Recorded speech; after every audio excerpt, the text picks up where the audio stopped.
Hello दोस्तों, मैं प्रियंका स्वागत करती हूँ आपका अपने परिवार टीचर सक्सेस चैनल में। आई होप आप सभी लोग बहुत बढ़िया होंगे, पॉजिटिविटी से भरे हुए होंगे और जितना भी आपने स्टडी का टाइम टेबल सेट कर रखा है डेली फॉलो कर रहे होंगे, डेली कुछ नया सीख रहे होंगे। तो जैसा कि आप लोगों ने थंबनेल में देखा कि आज हम लोग C-TET जनवरी 2024 के बारे में बात करेंगे और जो सब्जेक्ट होने वाली वो हिंदी की पेडागोगी सेशन के बारे में हम बात करेंगे। क्लास की बात करी जाए तो ये क्लास थर्ड होने वाली है और इसके पहले CDP EVS अदर भी सब्जेक्ट्स के जो है पेडागोगी सेशन और previous year question paper upload किए जा चुके हैं चैनल पर। अगर आपने नहीं देखे तो जाकर देखें और बताएं आपको वीडियो कैसे लगी और पूरी तरह से व्याख्या के साथ चीज़ों को समझाया गया है, जैसा कि हमेशा हर वीडियो में होता है। ठीक है, आज की क्वेश्चंस जो है वो प्रीवियस ईयर प्रैक्टिस सेट दोनों से संबंधित है। ज़्यादा से ज़्यादा प्रश्न प्रीवियस ईयर से हैं, तो मैं आपको पहले बता देती हूँ, जो बहुत इंपॉर्टेंट होने वाले हैं एग्जाम के लिए आपके। और इन प्रश्नों में से आपका स्कोर कितना रहता है वो कमेंट बॉक्स में ज़रूर बताएं और जांच लीजिए कि आपने कितनी तैयारी करी है और आपको और कितनी बेहतर तरीके से तैयारी करनी चाहिए। ठीक है, और कम समय में व्याख्या की जाएगी ज़्यादा प्रश्नों की। आप जानते हैं कि पेडागोगी सेशन के क्वेश्चंस थोड़ा जो होते हैं वो लेंथी हो जाते हैं, तो उन पे समझाने में या समझने में थोड़ा सा टाइम टेकिंग होता है। तो टाइम टेकिंग तो हो जाएगा, लेकिन हम बखूबी क्वेश्चंस को समझेंगे। ठीक है, चलिए देखते हैं कौन कौन से प्रश्न हैं और किस प्रकार के प्रश्न हैं, उन प्रश्नों के बारे में बात करते हैं। तो पहले क्वेश्चन के बारे में बात कर ली जाए तो देखते हैं कि क्वेश्चन कह क्या रहा है। पहले क्वेश्चन कह रहा है कि यदि शिक्षक शिक्षार्थियों विद्यार्थियों को शब्दावली सिखाने में मदद करना चाहते हैं, यानी कि शब्दावली जिसे आप वर्ड मीनिंग कहते हैं, शब्द अर्थ कहते हैं। ठीक है, तो निम्नलिखित में से कौन सा तरीका सबसे प्रभावशाली होगा जिससे बच्चे आसानी से जो है शब्दावली सीख ले। ठीक है, कहानी और चित्रों का प्रयोग, दोहराव का प्रयोग मतलब कि जो है वही रटने वाली या रिपीटिशन वाली बात है। लिखित अभ्यास का प्रयोग, पाठ्य पुस्तकों का उपयोग। तो देखिए, पाठ्य पुस्तकों का उपयोग कॉमन है। एज अ टीचर अगर आप नहीं करवाते हैं तो बच्चे की जिस प्रकार से ज़रूरत होगी हम उसी तरह से पाठ्य पुस्तकों का यूज कर लेते हैं नॉर्मल लाइफ में भी। ठीक है, तो लिखित अभ्यास जो है शब्दावली के लिए मायने नहीं रखता। ठीक है, हाँ, सबसे ज़्यादा अब ये क्वेश्चन जब भी आप हल करें तो देखें बच्चे क्या है 1 to 5 यानी कि प्राइमरी लेवल के हिसाब से क्वेश्चंस बनाए गए हैं, तो उनके हिसाब से आपको बच्चों के हिसाब से सोचना है। ऐसा नहीं कि हमें क्या वो रहेगा, हमें तो ये होता है कि शब्दावली जितना हम लर्न करेंगे और जितनी बार लिखते हैं उतना याद होता है, लेकिन बच्चों के लिए क्या होगा, बच्चों को हम कहानी और चित्रों के द्वारा अगर पढ़ाएं सिखाएं तो बच्चा आसानी से सीख सकता है, चाहे वो शब्दावली हो, कोई कहानी हो, कोई सब्जेक्ट हो या कोई नई टॉपिक हो। ठीक है, तो ये सारी चीज़ें हैं। पहला ऑप्शन बिल्कुल सही हो जाएगा। बहुभाषावाद यानी एक से अधिक भाषा जिसमें प्रयोग की जाए। शिक्षा का एक ऐसा संसाधन है जिसका उद्देश्य, यानी कि बहुभाषावाद शिक्षा तो सभी लोग जानते हैं कि जितनी भी जो है नई शिक्षा नीति हो या जो भी पुरानी शिक्षा नीतियाँ हों, उन पर बहुभाषावाद का जो है बहुत ज़्यादा पॉजिटिव प्रभाव है, सभी लोग जानते हैं। तो इसका क्या उद्देश्य है, ऑप्शंस पढ़ते हैं। शिक्षण अधिगम के लिए शिक्षार्थियों की भाषा का उपयोग करना, यानी कि शिक्षण अधिगम यानी कि जो आप सिखा रहे हैं, क्लास में सिखा रहे हैं, उसमें शिक्षार्थियों की भाषा का उपयोग करना है, बच्चा जो भाषा बोलता है उसका उपयोग करना है। तो सबसे पॉजिटिव ऑप्शन रहा। आगे देखते हैं, शिक्षार्थियों को यथासंभव अधिक से अधिक भाषाएं सिखाना। शिक्षण अधिगम के लिए शास्त्रीय भाषाओं का उपयोग करना। अब क्या पता बच्चा शास्त्रीय भाषा न जानता हो, तो नौकरियों के लिए अंग्रेजी भाषा, संस्कृति के लिए मातृभाषा सीखने के को सक्षम बनाना, ये ज़रूरी नहीं है। देखिए, बहुभाषावाद शिक्षा का मतलब है कि बच्चा, अगर आपकी क्लास में 20 बच्चे हैं और 20 बच्चे 20 भाषाएं बोलते हैं, यानी कि चाहे क्षेत्रीय भाषा हो चाहे बोली हो, जो भी बच्चा बोलता हो उन्हें उन्हीं के लैंग्वेज में आपको सिखाना है, वही बहुभाषावाद शिक्षा का एक संसाधन हो जाएगा। पहला ऑप्शन जो पूरी तरह से डिफाइन कर रहा है कि शिक्षण अधिगम, यानी कि जो भी आप बच्चे को सिखा रहे हैं क्लास में, उसके लिए आप बच्चों की भाषा का प्रयोग करें, वो भाषा बोले, उस भाषा का प्रयोग करें जिस भाषा में बच्चा अपने परिवार में बोलता है और जिस भाषा को बच्चा बखूबी जानता है। पहला ऑप्शन बिल्कुल सही हो जाएगा।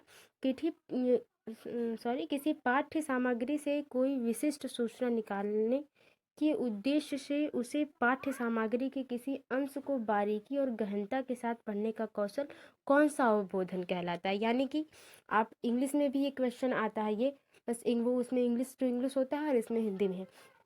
कहा जा रहा है कि कोई जो है आप सूचना पढ़ रहे हैं और उसमें कोई विशेष सूचना, जैसे कि आप वोकैबुलरी जब आप पढ़ रहे होते हैं तो डिक्शनरी में क्या करते हैं, जो वर्ड आपका फंसता है उसको क्या करते हैं, देखते हैं। ठीक है, विशेष की बात हो रही है, विशिष्ट सूचना निकालने के उद्देश्य से उस सामग्री को आप बहुत बारीकी से और गहनता से पढ़ रहे हैं। ये नहीं आप चाहते कि उसका टोटल यानी कि उसका पूरा सार क्या है, जैसे कहानी पढ़ते हैं तो उसका पूरा अर्थ समझते हैं हम कि इस कहानी का मतलब लास्ट में क्या हुआ, तो वो नहीं है। यहाँ पे एक कोई विशिष्ट सूचना है, उसका उसके बारे में आपको जानना है और आप इसकी वजह से बारीकी से पढ़ रहे हैं, ताकि जो एक शब्द के बारे में या एक किसी चीज़ के बारे में आपको सीखना है तो उसे क्या कहेंगे आप, अनुमानित, वैश्विक, स्थानीय, लेन देन। तो देखिए न ही वो स्थानीय हुआ, किस स्थान पे है, न ही वो वैश्विक हुआ, न ही वो लेन देन हुआ। पहला ऑप्शन सबसे सटीक ऑप्शन अनुमानित हो जाएगा कि आप अनुमान लगा रहे हैं कि जो ऑप्शन मैं ढूंढ रही हूँ या जो वर्ड मैं ढूंढ रहा हूँ या रही हूँ वो मुझे यहाँ पे मिल जाएगा, और इसकी वजह से आप क्या कर रहे हैं, गहनता और बारीकी से अंश को पढ़ रहे हैं। पहला ऑप्शन बिल्कुल सही हो जाएगा। अगला क्वेश्चन है कि बहुबुद्धि के सिद्धांत, बहुबुद्धि जिन्होंने कहा है और बहुबुद्धि का सिद्धांत किसने दिया है, ये आप कमेंट बॉक्स में नोट डाउन करके बताएं। और कितनी बुद्धियाँ इन्होंने बताई हैं कि अलग अलग व्यक्ति में कितनी बुद्धियाँ हो सकती हैं, और इन्वायरमेंट अगर किसी एक व्यक्ति में अगर इन्वायरमेंट अच्छा मिले तो वो सारी बुद्धियाँ एक व्यक्ति में हो सकती हैं। ठीक है, ये किसके द्वारा कहा गया है, आप अगर आप जानते हैं तो कमेंट बॉक्स में नोट डाउन करके बताएं। बहुबुद्धि के सिद्धांत के संदर्भ में निम्नलिखित में से कौन सी बुद्धि भाषा से संबंधित है, जिसमें भाषा की बात होगी वो भाषा से संबंधित होगी बिल्कुल। प्रभा सटीकता यानी कि बोलते समय रुके ना, अपनी बात को पूरी तरह से जो है इन्फ्लुएंस बोले। ठीक है, फ्लुएंटली बोले कि वो बच्चा रुके ही नहीं, जैसे कोई भी भाषा बोला जा रहा है या कोई भी चीज़। भाषण मौखिक बुद्धि, शब्दावली व्याकरण बुद्धि, दृश्यात्मक स्थानिक। तो फ्लुएंट की बात हो रही है कि जब आप फ्लुएंट बोल रहे हैं, सटीक बोल रहे हैं, प्रभाव आप लगातार बोल रहे हैं, अटक नहीं रहे हैं बोलने में, तो ये कोई मायने नहीं है। भाषा से संबंधित यहाँ पे है तो भाषण मौखिक। ठीक है, मौखिक भाषा आप जो बोल रहे हैं वो भाषा से संबंधित है, पता चल जाएगा कि आप कौन सी लैंग्वेज बोल रहे हैं और किस प्रकार से बोल रहे हैं। दूसरा ऑप्शन बिल्कुल इसका सही हो जाएगा। आगे देखते हैं, इनमें से कौन से बहुभाषावाद के लाभ हो सकते हैं, यानी कि एक ही क्लास में बहुत सारी भाषाओं का प्रयोग करना, इसमें से क्या ऑप्शन के हिसाब से क्या अच्छा लाभ हो सकता है उसका। समृद्ध शब्दावली और प्रभावशाली भाषण, अन्य संस्कृतियों के प्रति सहिष्णुता और सम्मान, जो कि सही है, और लेकिन हमें क्वेश्चंस के हिसाब से सबसे सटीक आंसर ढूंढना है। समिति रोजगार के अवसर, पराभाषिक जागरूकता। देखिए बहुभाषिक भाषावाद का लाभ ये हो सकता है, समृद्ध शब्दावली नहीं कि आप शब्दावली में बहुत निपुण हैं, जिस भी लैंग्वेज में बात करेंगे जो सुनने वाला कहेगा कि हाँ ये तो अथाह है, इनके पास सागर है, भाषा का ज्ञान है, ये बोल कितने अच्छे से रहे, तो वो नहीं जताना है आपको। अन्य संस्कृतियों का सहिष्णुता का सम्मान, ये ऑप्शन तो सारे बढ़िया हैं, लेकिन क्वेश्चन के हिसाब से जो सही आंसर है वो चौथा ऑप्शन हो जाएगा, पराभाषिक जागरूकता। अनेक एक से अधिक भाषाओं को जानने के लिए जागरूक बच्चे हो सके, ये बहुभाषावाद का एक लाभ हो सकता है, जो कि चौथा ऑप्शन बिल्कुल सही हो जाएगा। आगे देखते हैं, वाइगोत्स्की के अनुसार जब कोई बच्चा भाषा की मदद से अपने स्वयं के कार्यों को निर्देशित करता है, यानी कि अपने आप से बात करता है, बस यही बात है, लेकिन वह भाषा दूसरों के लिए श्रव्य नहीं है, लेकिन उस भाषा को कोई दूसरा समझ और सुन नहीं पा रहा है, यानी कि बच्चा अपने आप से बात कर रहा है, जैसे बच्चा कुछ काम करता है तो हाँ हाँ ऐसे कुछ भी अपने मन में वो बच्चा अपने आप से बात करता है। ठीक है, तो उस वाचन को आप क्या कहेंगे, उस वाचन को आप क्या कहेंगे, यहाँ पे वाचन रहेगा, वाचन को आप क्या कहेंगे, आंतरिक भाषण, निजी भाषण, सामाजिक भाषण, आत्मकेंद्रित भाषण। देखिए आत्म केंद्रित भाषण तो पियाजे जी कहेंगे, क्योंकि जो बच्चा अपने आप से बात कर रहा है वो उसको अहम केंद्रित भाषा कहते हैं। ठीक है, कि बच्चा अपने आप से बातें कर रहा है, अहम केंद्रित है। सामाजिक भाषण वाइगोत्स्की जी कह सकते हैं, क्योंकि सामाजिक अंतःक्रिया को वाइगोत्स्की जी कह सकते हैं, क्योंकि सामाजिक अंतःक्रिया के हिसाब से अगर हम देखेंगे तो हाँ तीसरा सही हो सकता है। बात की जाए निजी भाषण और आंतरिक भाषण की, तो ये दोनों ऑप्शन सही हैं। ठीक है, ऐसा नहीं है कि देखिए सामाजिक भाषण है तो यही हो जाएगा, नहीं, वाइगोत्स्की जी ये नहीं कहते, वो आंतरिक भाषण कहते हैं कि बच्चा क्या कर रहा है, अपने आप से बात कर रहा है, आंतरिक भाषण। अगर आंतरिक भाषण न होता ऑप्शन में तो यहाँ पे निजी भाषण शुरू हो जाता, मतलब सही हो जाता, सॉरी निजी भाषण सही होता, तो यहाँ पे आंतरिक भाषण दिया है इसलिए आंतरिक भाषण सही होगा। ठीक है, अगर आंतरिक नहीं होता तो कौन सा सही लगाते हैं, निजी भाषा सही लगाते हैं। भाषा विज्ञान की कौन सी शाखा संदर्भ में भाषा से जुड़ी है, यानी कि किस विज्ञान में भाषा की उपयोगिता अच्छी है। अर्थ विज्ञान, उपयोगिता विज्ञान, आकृति विज्ञान या स्वर विज्ञान। देखिए सातवें के सही आंसर की बात कर ली जाए तो उपयोगिता विज्ञान। ठीक है, हमें जिस इन्वायरमेंट पे जिस तरह से जाना है उस भाषा का उपयोग करना है, तो उपयोगिता विज्ञान जो है भाषा से जुड़ी हुई है। ये चीज़ आपको रफली याद रखना है। ठीक है, आगे क्वेश्चन है कि शिशुओं में भाषा के विकास के संदर्भ में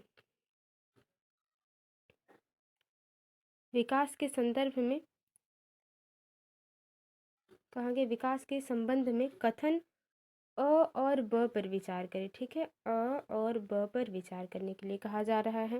अ और ब विचार करने के लिए कहा जा रहा है। क्या कथन अ है, शैशवावस्था से बच्चे की बात नली एक वयस्क मानव की तुलना में जानवर की तरह अधिक होती है, यानी कि एक वयस्क मानव से ज़्यादा बच्चा अपनी बात बोल सकता है या उसकी जो बात नली है वर्क करती है जैसे जानवरों की होती है। ठीक है, कि वो थकते नहीं हैं, बोलते रहते हैं। कथन ब कह रहा है कि 6 से 12 महीने के दौरान एक बच्चे तरह तरह के बबलाना, यानी कि हाँ, जिनका अर्थ हम न समझ पाए, हम आप नहीं समझ पाए, लेकिन बच्चा उसको बोलता रहता है, हम उसको क्लियर नहीं समझ पाते, और दोहराव वाले बबलाना में संलग्न है। हाँ, तो देखिए 8वें की बात कर ली जाए तो सही है कि जो बच्चा है वो एक वयस्क मानव की तुलना में अधिक बोलता है। वो पूरी दिन बोलता रह सकता है अगर वो सोए ना, थके ना और उसे भूख न लगे तो, क्योंकि वो बराबर आपको थका देंगे, आप थक जाएंगे, लेकिन बच्चे नहीं, उनके प्रश्न ही खत्म नहीं होंगे। तो ये बात तो सही है। शैशवावस्था यानी कि जो शैशवावस्था में बच्चे बोलना शुरू करते हैं लेकिन वो जल्दी थकते नहीं हैं, बात नली की बात, ये सही है। ठीक है, 6 से 12 महीने के दौरान, हाँ ये सही है कि बच्चा क्या करता है, बबलाता है, अपने आप से बातें करता है, आत्मकेंद्रियता होती है बच्चे में। और सही है, ब गलत है, नहीं ये दोनों सही हैं। गलत है, ब सही है, और ब दोनों सही है, यानी 8वें का जो सही आंसर हो जाएगा वो तीसरा हो जाएगा, और ब दोनों सही हैं। आगे देखते हैं, एक बोली मानक बोली का दर्जा पाने के लिए निम्नलिखित चरणों से गुजरती। एक बोली को एक मानकीय बोली बनाने के लिए उसे किन किन चरणों से गुजरना पड़ेगा, एक बोली को एक अपर लेवल पे लेके जाने के लिए। ठीक है, जो बोली आप जानते हैं जो कि कुछ क्षेत्र में ही बोली जाए वो। चयन संहिताकरण उद्देश्य का निर्धारण। चयन स्वीकृति संहिताकरण और उद्देश्यों का निर्धारण। चयन उद्देश्यों का निर्धारण, संहिताकरण और स्वीकृति। चयन स्वीकृति संहिताकरण और उद्देश्यों का निर्धारण। 9वीं की सही आंसर की अगर बात कर ली जाए, सबसे पहले तो चयन की जाएगी कि सबसे अधिक कौन सी बोली बोली जा रही है। ठीक है, वो चयन होगा। संहिताकरण होगा उसमें से कि कितना इसका पॉजिटिव इफेक्ट पड़ रहा है आसपास के लोगों में या लोगों के बात व्यवहार में। फिर उद्देश्य का निर्धारण होगा कि आखिर इसको क्यों मानक बोली का दर्जा देना चाहिए, इस उद्देश्य का पता लगाया जाएगा। पहला ऑप्शन ही बिल्कुल सही हो जाएगा। आगे देखते हैं, बोली के संबंध में अ और ब पर विचार करें। किसी देश के एक हिस्से में बोली जाने वाली विविध भाषाओं में से एक प्रकार जो क्षेत्रीय बोली के रूप में जानी जाती है।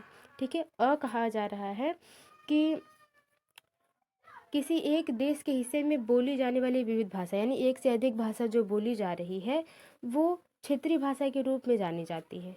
तो आप समझ रहे हैं कि अगर विविध कई भाषाओं में बोली जा रही तो क्या उसको क्षेत्रीय भाषा बोला जाएगा। ब एक समान शैक्षिक पृष्ठभूमि वाले लोगों द्वारा विविध प्रकार की उपयोग की जाने वाली भाषा में एक प्रकार की बोली के रूप में जाना जाना, यानी कि एक ही पृष्ठभूमि हो लेकिन उसमें कई भाषा बोली जा रही हैं, और यहाँ पे एक देश है और उसमें कई भाषा बोली जा रही हैं। ठीक है, तो ये बात तो सही है कि एक देश में कई भाषा बोली जा सकती है, लेकिन एक ही पृष्ठभूमि में रह के वो व्यक्ति विविध प्रकार की वो भाषा का उपयोग नहीं कर सकते हैं, यानी कि सही है लेकिन ब गलत है, जो कि पहला सही हो जाएगा। इसमें 4 ऑप्शन यानी कि पहला चौथा नहीं है, फिलहाल उसकी ज़रूरत नहीं है, पहला ऑप्शन मिल गया आपको जो कि सही है। आगे है कि अच्छा इसको क्या है, 11 क्वेश्चन है कि पत्नी से कहा जा रहा है जल्दी करो हमें देर हो जाएगी। सहकर्मी से कहा जा रहा है कि जाने का समय हो गया है, हमें बैठक के लिए देर हो जाएगी। वरिष्ठ नियोक्ता से, जो उससे बड़े नियोक्ता हैं, उनसे कहा जा रहा है कि महोदय, शाम के 4 बज गए हैं और बैठक 4:15 बजे है, क्या अब हमें चलना नहीं चाहिए?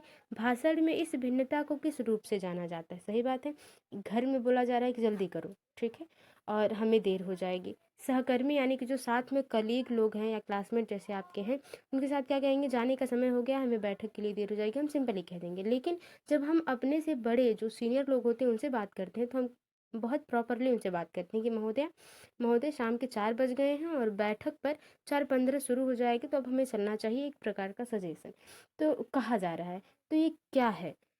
शुद्धतावादी, अस्तर भिन्नता, रजिस्टर और मुहावरेदार। देखिए ये क्वेश्चंस जो होते हैं ये टॉपिक वाइज होते हैं।